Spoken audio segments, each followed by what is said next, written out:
Вспомнили сте письма єпископа уніатського Петра Гебея. Який там язик і дух писем і посланий? Вспомнили мы его письма. Знаете, я читаю эти письма. Находимо ми, во-первых, чистий літературний язик русину.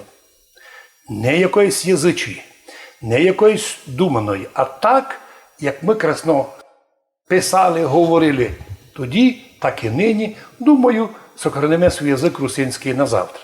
Но друге, як він точно називає народ русинами, а цілий народ, народ руський під Карпатами. Чому днеска потомки його все-то забили?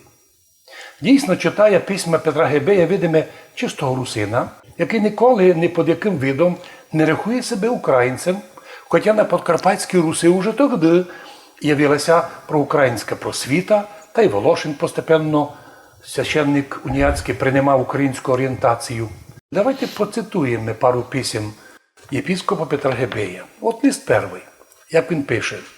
«Ваше Высокопреосвященство, милостивый Отец, мы, подкарпатские русины, всегда глубоко почитали и любили вас. Сиротинець приготовились ми вже не тільки, що чим скорше хотіти, бо я отворити в Ужгороді хочу для наших бідних руських сирот. Прошу вашого Високопреосвященство, так як і Преосвященного каудатора Іосифа, щоб новий кодекс юрис, канонікс, тобто канони, котрі не относяться на нашу греко-католицьку церкву під Карпатами, були приспособлені к нашій церкві обряду, щоб пак всі ми, греко-католики Подкарпатської Руси, Югославії, Америки, підписали і в'єдно могли просити Святий Римський престол підтвердити то для нас. В Ужгороді 7 децембра 24 год Петро Гебей. Ну от іще одне письмо, друге.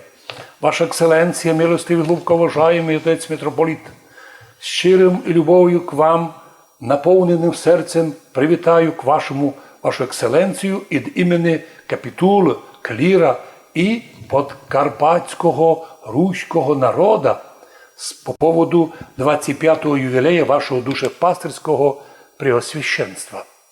Но ім'я вашої екселенції записано й туй на землі в серцях подкарпатського руського народа і духовенства. Небеса весело ізвіщають днес цілому руському народові, і ми, подкарпатські русини, хорошо знаємо, що ціла ваша життя є сплошний подвиг безперервного служення, желання Спасителя да будуть ці єдино. Подпись єпископ Гебей, рік 26. І ще одне письмо.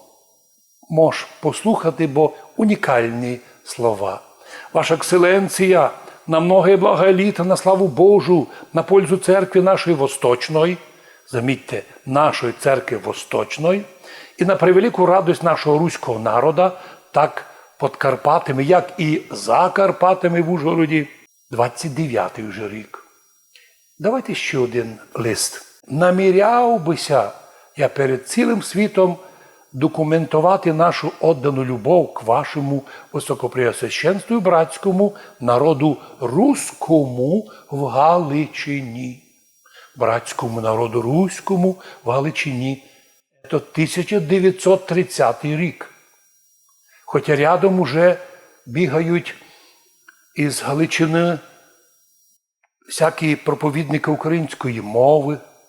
Однако для Петра Гебея за горами руський народ Галичини. І ще один лист, може достатньо буде. Ваша Екселенція, певна наша надія, що наш подкарпатський руський народ ізясь увидить на праздник Божої Матері на Чернечій горі великого святителя. Остаюся в Собранцях, в Купелі, 1930 рік, смиренний слуга і брат Петро Гебей, єпископ Мукачівський. Ну, можна ще давайте іще один лист. Інтересний. Слава Ісусу Христу, ваша Екселенція, разом прошу великого Бога, да поддержить вашу Екселенцію на славу нашої Восточної церкви. Замітьте, знову уніатську церкву називає Восточною церкви.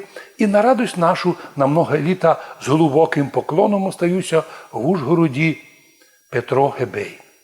Ми віримо, що Господь благословляє нам видіти, як і у греко-католицькій церкві, коли вони увиділи, що православні русини встановили свою Карпаторуську церкву православну Восточну і так і зареєстрували, вони зразу і самі стали свою греко-католицьку церкву називати Восточна.